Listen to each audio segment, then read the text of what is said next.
Saya cerita Dr. Sunardi. Ini adalah hasil pengembangan dari beberapa tersangka yang sudah ditangkap sebelumnya.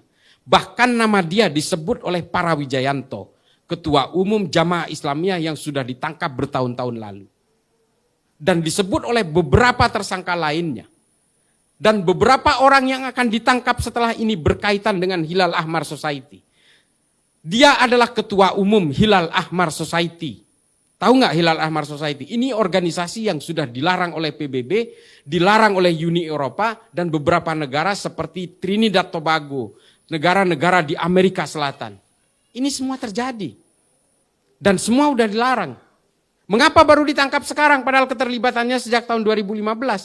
Kita harus mengumpulkan alat bukti yang cukup seperti yang saya bilang tadi. Undang-Undang nomor 5 tahun 2018 ini bukan pekerjaan mudah. Orang yang baru berniat tapi ditangkap. Buktinya dari mana?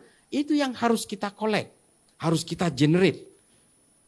Oleh karena itu, Densus setahu saya tidak pernah bisa kalah dalam pra-peradilan karena sebelum nangkap semua alat buktinya sudah cukup. Media menyebutnya terduga, padahal ini udah tersangka. Dan apa yang terjadi adalah ini, ada info yang harus saya berikan karena ini disiarkan. Ini karena serangannya terlalu banyak seolah-olah Dr. Sunardi ini lumpuh, harus pakai tongkat, nggak mungkin dia melakukan perlawanan. Dia bisa berjalan. Tongkat itu adalah alat untuk menjaga keseimbangannya setelah dia kecelakaan, bukan lumpuh. Dia sudah tahu akan ditangkap, makanya dia selama berbulan-bulan setiap keluar dari rumahnya naik ambulan. Karena mereka tahu, Densus tidak mungkin akan melakukan penangkapan di ambulan. Densus tidak mungkin melakukan penangkapan di rumahnya karena dia buka praktek dokter di rumahnya. Tidak mungkin melakukan penangkapan di depan para pasiennya. Tidak mungkin melakukan penangkapan di depan anak dan istrinya. Ini tabu. Dan tidak mungkin juga Densus melakukan penangkapan di pondok pesantren. Tempat dia berasal kemarin itu, dari Ulul Albab. Dia kan dari pesantren nih. Kenapa nggak ditangkap di pesantren?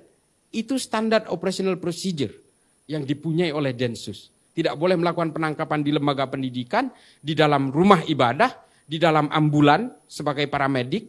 Tidak boleh dilakukan itu. Dan di depan anak istri beserta kalau dia dokter di depan pasiennya. Ini adalah rambu-rambu yang tidak boleh dilanggar. Itulah mengapa Densus melakukan penangkapan membuat obstacle di jalan. Ketika dia sedang mengendarai mobil non-ambulan. Ini yang harus diketahui. Belum ada yang menyuarakan ini. Mengapa saya tahu? Karena saya juga ikut mengamati gerakan-gerakan mereka ini. Ini yang dilakukan. Dan ketika terjadi overmach, not to stand. Situasi-situasi keterpaksaan, dia melakukan perlawanan, membahayakan masyarakat pengguna jalan lainnya. Dia melakukan perlawanan kepada petugas, dia menabrak mobil petugas. Dan dua orang petugas yang naik ke bak itu, dibawa sekencang-kencangnya oleh Sunardi. Dia berjalan siksak supaya dua petugas ini terlempar dari mobilnya.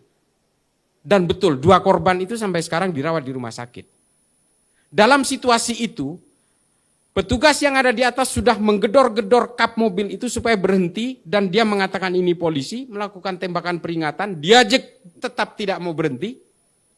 Sehingga kemudian terpaksa dilumpuhkan ke arah bawah. Makanya yang terkena itu adalah pinggul dan tangannya. Kalau niatmu membunuh pada saat itu, jidatnya yang dihajar. Gampang sekali. Kalau dari belakang itu, kalau orang nyetir, yang nongol itu kepalanya. Tapi petugas masih berusaha untuk menembak tetap ke arah bawah. Tapi ajal berkata lain.